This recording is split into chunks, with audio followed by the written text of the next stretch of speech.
Mudah-mudahan Allah Subhanahu wa Ta'ala memberikan rezeki yang berkah, berlimpah bagi kita, bukan hanya di dunia, tapi juga di akhirat. Assalamualaikum warahmatullahi wabarakatuh. Alhamdulillah, tsumma alhamdulillah, wassalatu wassalamu ala rasulillah wa ala alihi wa sahbihi wa walah, wa la hawla wa la quwata illa billah, amma ba'd. Alhamdulillah, senang sekali bisa bertemu dengan teman-teman semua di channel YouTube Magnet Rezeki. Saya doakan Anda semua mendapatkan keberkahan, kemuliaan, kejayaan, ketinggian, kebahagiaan dari Allah Subhanahu wa Ta'ala, sehingga Anda semakin dekat dengan cita-cita Anda, semakin dekat dengan harapan Anda, dan semakin dekat dengan Allah Subhanahu wa Ta'ala.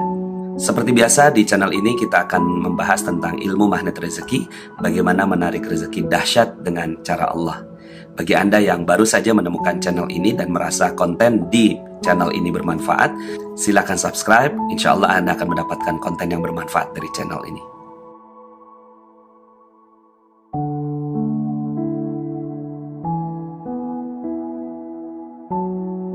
Oke, pada kesempatan kali ini kita masuk pada materi berjudul Law of Projection. Ini materi yang dasar yang menjadi panduan dari magnet rezeki. Kalau di beberapa ilmu motivasi yang lain menggunakan Law of Attraction, kami di magnet rezeki tidak menggunakan Law of Attraction atau hukum tarik-menarik, tapi yang kita gunakan adalah Law of Projection. Apa yang dimaksud dengan Law of Projection? Bayangkan sebuah proyektor, Bapak Ibu. Ada laptop, kemudian ada proyektor, kemudian ada layar. Kemudian apapun yang ada di laptop pasti difrekuensikan oleh si proyektor dan melahirkan gambar yang sama di layar. Apa-apa yang ada di laptop, misalnya di laptop itu huruf A gitu ya, itu sudah pasti yang di layar pun hurufnya A. Pastinya Anda sudah mengetahui tentang hal itu. Kita mengetahui tentang proyektor itu, tapi kita tidak tahu cara kerjanya. Yang penting terjadi, begitu saja ya. Apa yang terjadi? Laptop ini memprosesnya dalam waktu yang sangat singkat gitu ya, sangat cepat sekali. Lalu kemudian dia diproyeksikan, ada energi yang mengalir ke proyektor. Lalu kemudian energi itu dirubah menjadi energi cahaya yang terpancarkan ke layar. Seperti video sebelumnya, saya sudah sampaikan bahwa logika magnet rezeki menyebut semuanya energi, menjadikan semuanya adalah energi. Anda adalah energi, YouTube adalah energi, saya adalah energi, cita-cita Anda adalah energi. So, semuanya adalah energi. Nah, bagaimana caranya agar kita mendapatkan apa yang kita inginkan? Sebenarnya semuanya sesuai dengan hukum Law of Projection tadi. Apapun yang ada di laptop pasti sama dengan apa yang ada di layar. Nah, bayangkan otak kita, Bapak Ibu. Otak kita ini tersusun dengan lemak-lemak sebenarnya, tapi di dalamnya ada listrik-listrik yang mengalir. Ada neuron-neuron yang bersambungan dengan kecepatan yang sangat-sangat tinggi. Nah, ini adalah laptop. Katakanlah di balik ini ada pikiran kita yang berupa laptop pemroses ya pikiran kita. Kemudian dia diproyeksikan gitu ya. Katakanlah otak kita ini adalah proyektor. Lalu kemudian apa yang ada di luar kita inilah yang namanya layar kehidupan kita atau nasib kita. Nah, apapun yang ada di pikiran kita pasti sama dengan apa yang ada di layar. Ya, nggak mungkin berbeda, nggak mungkin di pikiran itu A, di layarnya B, ya, dan sebaliknya nggak mungkin juga kalau di layarnya B, di laptopnya itu A, tidak mungkin, pasti sama. Begitu juga dengan nasib kehidupan kita. Kalau nasib kehidupan kita sekarang seperti itu, seperti apa yang kita rasakan sekarang, kenapa? Karena pikiran kita memprosesnya dan memproyeksikannya. Karena hidup kita adalah proyeksi. Ada satu buku yang bestseller, bukan bestseller lagi sepertinya, best of the bestseller internasional. Judul bukunya Think and Grow Rich, karya Napoleon Hill. Orangnya udah nggak ada, tapi sekarang bukunya masih terus menjadi bestseller. Kenapa dia bisa menjadi bestseller? Karena dia mengungkapkan rahasia dari pikiran. Ya, apa yang dikatakan rahasia kekayaan adalah menguasai kekuatan pikiran. Jadi kalau kita mampu menguasai kekuatan pikiran kita, maka kita akan mengontrol nasib kita. Ya, itu kurang lebih apa yang dikatakan oleh Napoleon Hill. Jadi kalau seandainya kita mampu mengontrol apa yang ada dalam pikiran kita, itu yang akan menjadi nasib kita. Persoalannya adalah pikiran kita ini ya berfrekuensi, berpikir itu dalam banyak sekali literatur. Ya, saya ambil salah satu, memfrekuensikan 60.000 pikiran setiap hari. Ya, dia setiap hari memproyeksikan gitu kan. A, kalau dia sininya A, maka dia memproyeksikan A, maka di layar pun menjadi A, ya, atau di nasib kita menjadi A. Ini yang perlu kita pelajari, bahwa pikiran kita memproyeksikan, kita nggak ngerti gitu kan, yang diproyeksikan itu positifkah atau tidak positif, ya. Semua dia memproyeksikan, pikiran ada yang positif dan ada yang tidak positif. Nah, ini dia persoalannya. Karena setiap pikiran adalah energi, dan energi menciptakan realita, maka dia merupakan doa yang dikabulkan oleh Allah Subhanahu wa Ta'ala. Jadi, setiap pikiran adalah doa, dan semua doa dikabulkan oleh Allah.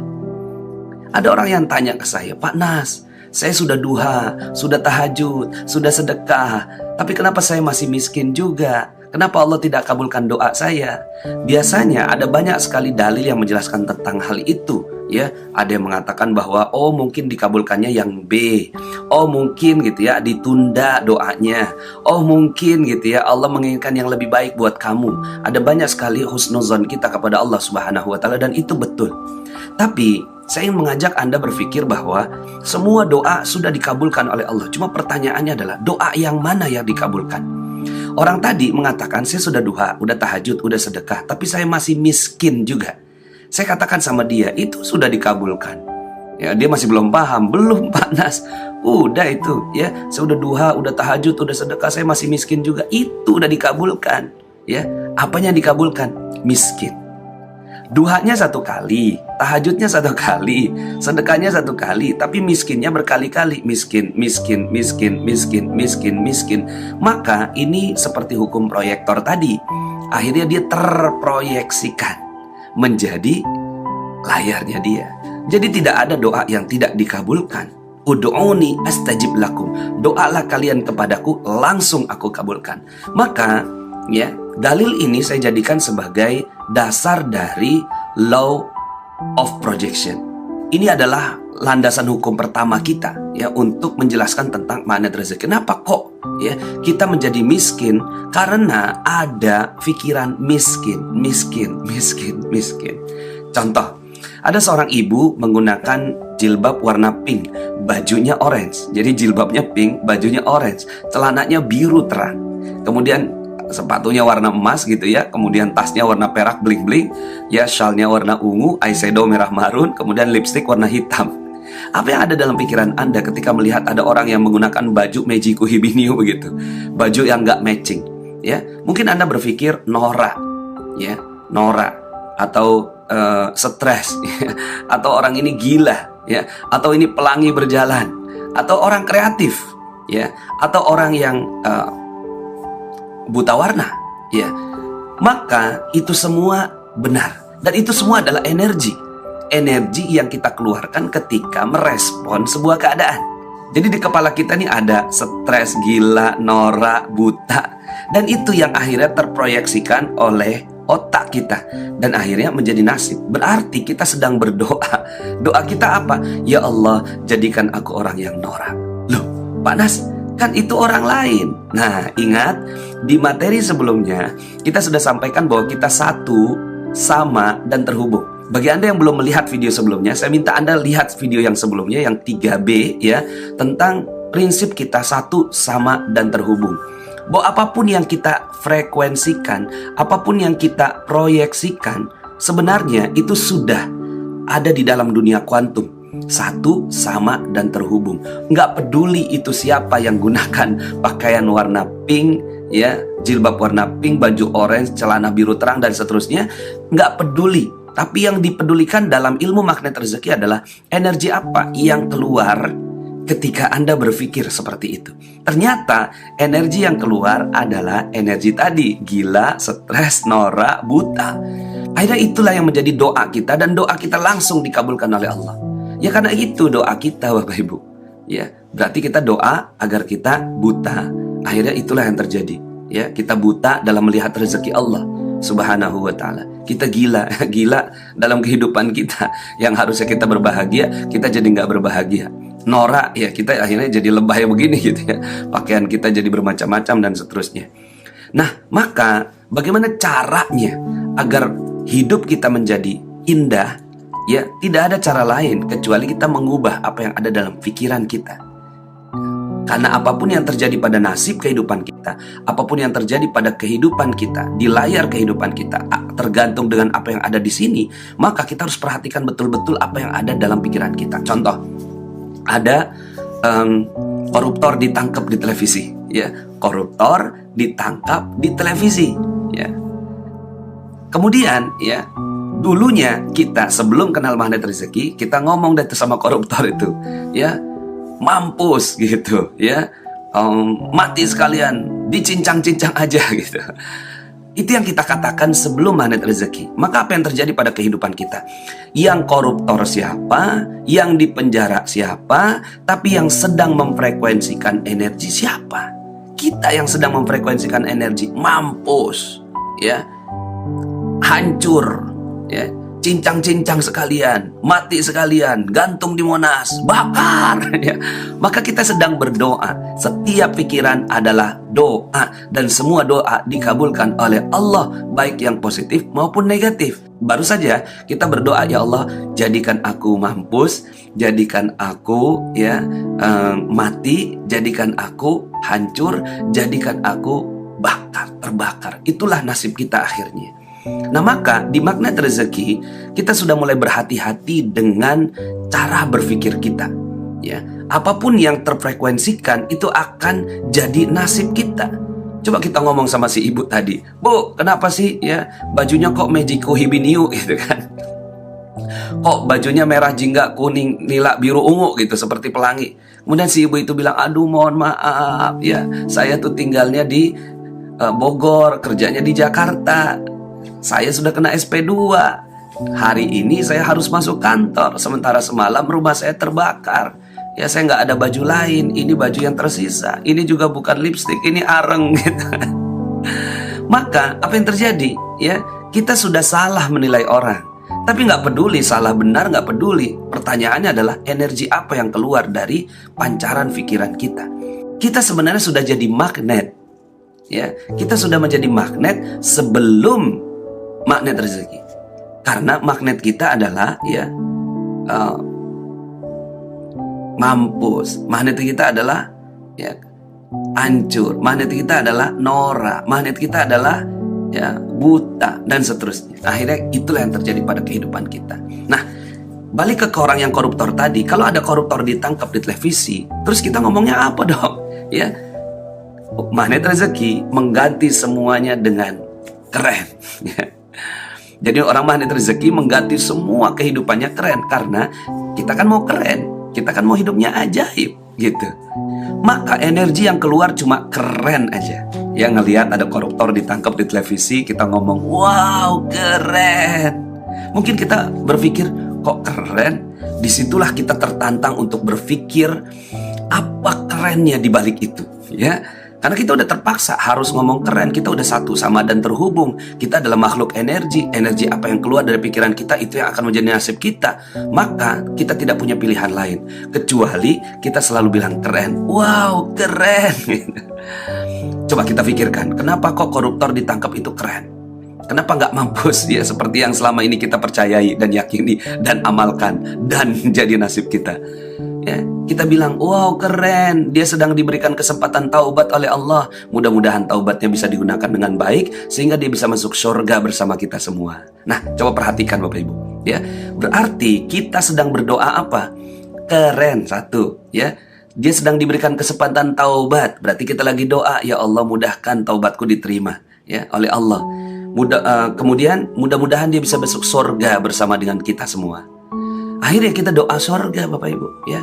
Kita doa surga teman-teman. So, ketika kita bilang wow keren, ya, maka kita harus tertantang. Dalam training yang kita adakan, ya, kita paksa peserta itu untuk melihat sisi lain dari kejadian.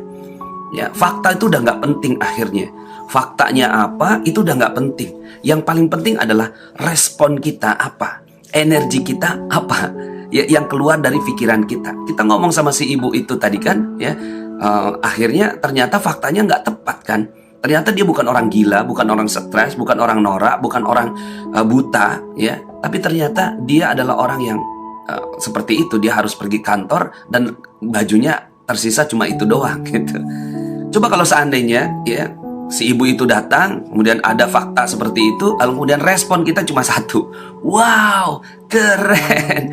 Coba keren kenapa? Ya sudah, pokoknya keren aja, kita nggak peduli. Ya, kerennya seperti apa, ya. Nah, ada orang yang bertanya ke saya, Pak Nas, itu Pak Nas ngajarin apapun semuanya dibilang keren gitu. Sampai orang meninggal dunia dibilang keren. Iya, nggak mungkin juga dibilangnya di mulut ya Bapak Ibu ya. Diucapkannya di hati. Karena segala sesuatu itu terjadi atas izin Allah. Mau bagaimana lagi? Ya, semua terjadi atas izin dari Allah Subhanahu wa taala. Kalau nasib Anda sekarang mungkin gitu ya, sedang tidak dapatkan rezeki, mungkin baru dipecat dari perusahaan, mungkin ya suami diambil orang, mungkin anak diculik, mungkin rumah terbakar, mungkin kejadian gempa. Ya, sekarang pertanyaannya, sanggup nggak kita mengatakan wow keren dalam keadaan tersebut? Ya, nggak gampang. Tapi ya, yang sering terjadi misalnya rumah terbakar. Pas rumah terbakar, energi apa yang keluar?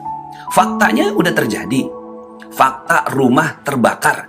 Lalu kemudian yang terfrekuensikan oleh kita adalah menyesal, mengutuk diri sendiri, ya, kemudian panik, galau, khawatir, cemas. Maka itu yang semua naik ke atas langit karena dia adalah energi dan semua satu sama dan terhubung. Akhirnya masuklah dalam diri kita. Sudah jatuh, tertimpa tangga, itu dalam sebuah peribahasa mengatakan demikian. Maka kalau ada seperti itu, kita ngomong rumah terbakar, wow keren. Terus kerennya gimana? Ya, kerennya karena kita dapat kesempatan untuk membangun rumah yang baru. Oke lah, segala sesuatu itu sudah terjadi. Mau bagaimana lagi? Ya, dalam Al-Quran hal ini disebutkan di dalam surat Al-Waqi'ah ayat 26. Allah Subhanahu wa taala berfirman, "La yasma'una fiha lagwan wa la ta'thima illa qilan salaman salama." La yasma'una fiha, tidaklah mereka mendengarkan di dalamnya. Di dalamnya itu di mana? Di surga. Kan kita mau hidup di surga. Sebelum surga yang sebenarnya, maka jangan dengarkan apapun. La yasma'una fiha lagwan, sia-sia, hal yang nggak berguna, ya, wala ta'thima, dan kata-kata yang nggak bagus, yang nggak bagus lah gitu ya, kata-kata yang nggak bagus. Wala ta'thima illa qilan, kecuali dia selalu mengatakan salaman salama. Salaman salama ini bagus kuadrat kalau bahasa Indonesianya. Kalau bahasa magnet rezekinya, wow keren gitu Bapak Ibu ya. So orang magnet rezeki dia selalu mengatakan respon keren dalam segala keadaan, ya. Dan itu yang kita akan tantang kepada Anda yang menyaksikan video YouTube ini. Itulah law of projection. Ketika di sininya keren, maka di sininya keren, hidupnya jadi keren, ya. Dan nggak mungkin berbeda.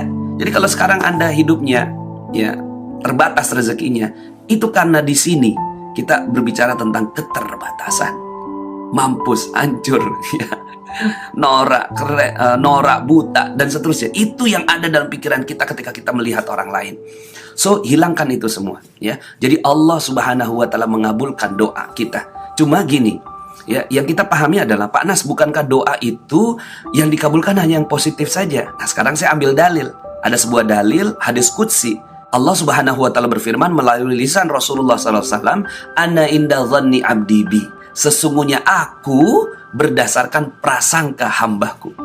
Jadi, apapun yang kita sangka, berarti kan pikiran. Sangka itu kan kerjaan pikiran. Apapun yang disangka oleh hambaku, ana inda dhanni abdi bi, sesungguhnya aku berdasarkan prasangkanya dia. Jadi kalau kita sangka bagus, jadinya bagus. Kalau kita sangka nggak bagus, maka jadinya nggak bagus, ya.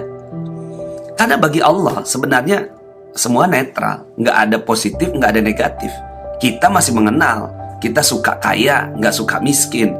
Kaya itu positif, miskin itu negatif. Tapi bagi Allah tuh netral, karena semuanya bermanfaat bagi Allah. Contoh, surga bagi kita positif, bagi kita surga positif, neraka negatif. Bagi Allah surga itu positif, neraka juga positif. Kenapa? Karena neraka punya manfaat bagi Allah untuk menyeleksi siapa yang pantas masuk surganya. Sehingga akhirnya di mata Allah surga neraka itu positif. Maka ketika kita proyeksikan surga, oh hambaku minta surga. Tapi ketika kita proyeksikan neraka, oh hambaku minta neraka. Itu persoalannya. Allah Subhanahu wa Ta'ala sesuai dengan prasangka hambanya. Dan kadang-kadang kan gini ya, ada seorang yang ketika melihat, oh itu ahli neraka gitu, hati-hati, jangan-jangan kita satu sama dan terhubung dengan dia. Maka orang yang magnet rezeki, dia selalu berpandangan positif, karena dia ingin hidupnya bagus, dia ingin hidupnya dahsyat, dia ingin hidupnya keren, dia ingin hidupnya ajaib. Maka di kepalanya cuma itu yang ada, dahsyat, keren, ajaib, hebat, dahsyat, keren, ajaib, hebat, ya, surga gitu ya, kaya. Akhirnya yang terjadi dalam nasib kehidupannya dia, layar kehidupannya dia, seperti apa yang ada dalam pikirannya. So, ini law of projection, ya. Hukum lain dari law of projection berkata bahwa ini, ya, otak kita itu adalah realita primer. Jadi ini otak kita, ya, adalah pencipta realita. Apapun yang ada di sini. Sementara nasib kita itu adalah realita sekunder. Ya. Jadi ini realita primernya, sementara nasib adalah realita sekunder. Maksudnya apa? Maksudnya adalah nasib itu dia tidak berdiri sendiri. Dia tergantung kepada realita primernya. Dia nggak bisa berdiri sendiri. Contoh, lampu itu tergantung listrik. Ya, jadi lampu adalah realita sekunder. Lampu adalah realita sekunder, listrik adalah realita primernya. So, untuk mengubah lampu, ya, kita tidak fokus pada lampunya. Lampunya kita otak-atik. Kalau listriknya itu nggak nyambung, Bapak Ibu, nggak akan pernah nyala. Maka yang kita pedulikan adalah, pertama kali yang kita pedulikan adalah listriknya dulu. Listriknya nyambung nggak gitu. Ketika listriknya nyambung, kemudian kita tekan saklarnya, maka otomatis lampu menyala. Begitu juga dengan nasib kehidupan kita. Nasib kehidupan kita hanyalah dampak dari apa yang kita pikirkan beberapa waktu yang lalu. Mungkin sebulan yang lalu kita berpikir ada orang miskin lewat, itu kok miskin, berarti kita lagi doa, ya Allah miskinkan aku. Lalu kemudian sebulan kemudian kita miskin, gitu. Ya, jalanan misalnya Bapak Ibu macet gitu ya. Ketika jalanan macet, ya kita sedang berdoa, ya aduh ini jalanan macet, maka kita lagi berdoa, ya Allah macetkan hidupku. Loh, kok begitu? Iya, karena itu adalah energi. Fakta nggak penting, yang penting respon. Respon Anda apa? Responnya macet. Berarti kita lagi doa, ya Allah macetkan hidupku, macetkan rezekiku, macetkan kebahagiaanku, macetkan jodohku. Itulah yang terjadi pada kehidupan kita. Maka apa yang terjadi di layar, apa yang terjadi di nasib kita, itu pasti apa yang ada di pikiran kita. Nah, orang magnet rezeki mengubah kata dan mengubah realitanya. Ya, dia nggak ngubah realita sekunder, dia ngubah realita primernya. Bagaimana cara mengubah realita primer? Dengan mengubah katanya, dengan mengubah energinya. Ya, contoh tadi macet. Macet kita ganti dengan apa? Kita harus berpikir kata-kata yang lebih positif. Penuh. Jadi kalau istri saya nanya, Bang, bagaimana jalanan di Jakarta gitu ya, nah, saya bilang penuh gitu. Waktu itu pernah saya ingin ke Jakarta dari Depok. Seperti biasa saya ngisi pengajian. Biasanya dari Depok ke Tebet itu dari 4:30, nyampe lah kurang lebih jam 6. 1,5 jam perjalanan cukup gitu ya. Tapi ternyata itu hari Rabu, Kamisnya libur, Jumat berarti kan hari kejepit. Ya, kemudian Sabtu Ahad libur, berarti kan panjang ya. Ini libur panjang. Karena libur panjang hari Rabu semua pada mau pulang cepat. Saat saya keluar rumah 4:30, Loh, kok di jalanan penuh gitu ya. Di jalanan penuh. Saya praktekin ilmu ini, law of projection. Saya ubah energinya, ya, yang tadinya macet itu energinya rendah, ya, menyalahkan, mengeluh, tapi saya ganti dengan penuh, ya. Penuh itu energinya naik, energinya bersemangat, energinya doa gitu ya, agar rezeki saya penuh, ya. Kemudian saya telepon panitia, mohon maaf, kayaknya saya nggak mungkin nyampe maghrib nih karena jalanannya penuh. Saya bilang, tolong zikir aja dulu, mudah-mudahan Isya saya nyampe gitu kan. Itu pun saya juga belum terlalu yakin apakah Isya nyampe, tapi saya yakin penuh, lancar gitu ya. Tiba-tiba ada mobil forerunner persis depan saya, ya, ada mobil forerunner. Kemudian di belakangnya 2 mobil Alphard gitu ya. Lalu kemudian saya lihat, loh kok nggak ada yang ngikutin di belakangnya. Langsung aja saya masuk gitu ya. Dan ternyata nyampe di tempat tujuan persis maghrib. Kemudian panitia nanya, loh Pak Nas katanya nyampenya Isya. Ya nggak tahu tuh ada mobil forerunner. Oh Pak Nas nyewa? Enggak gitu ya. Allah yang datangkan. Saya juga nggak tahu yang nyetir itu manusia atau malaikat. Kita nggak tahu Bapak Ibu. Manusia itu energi, malaikat itu energi. Ketika kita mengundang energi apa, maka Allah yang izinkan itu semua terjadi. Walaupun sebenarnya nggak boleh Bapak Ibu yang ngikutin mobil forerunner, tapi ya oke lah, saya sedang perlu waktu itu. So, hanya itu yang kita bisa lakukan, ya. Sesederhana itu ilmu magnet rezeki. Kita pandang semua energi, maka yang harus kita lakukan adalah energi positif apa yang terpancar dalam pikiran kita. Energi positif apa yang kita keluarkan ke alam. Terserah faktanya seperti apa, terserah realitanya seperti apa, kita udah nggak peduli karena kita mau masuk dalam dunia kuantum, ya. Realita tidak ajaib, sementara dunia kuantum ajaib, semua satu, sama dan terhubung. Maka sudut pandang law of projection berkata bahwa apapun yang ada dalam pikiran kita diproyeksikan oleh akal kita menjadi layar kehidupan kita atau nasib kita. Jadi kalau nasib Anda sekarang seperti itu adalah proyeksi dari pikiran Anda beberapa waktu yang lalu. Kalau saya ingin main aman, ya, saya mengubah semua pikiran saya menjadi yang jauh lebih positif sehingga saya menjadi magnet positif, menjadi magnet rezeki. Segala sesuatunya wow, keren, salaman, bagus semuanya. So, itulah law of projection. Semoga hidup kita menjadi jauh-jauh lebih baik lagi dengan menggunakan prinsip law of projection ini. Saya Nasrullah, sampai jumpa dalam video-video berikutnya. Assalamualaikum warahmatullahi wabarakatuh.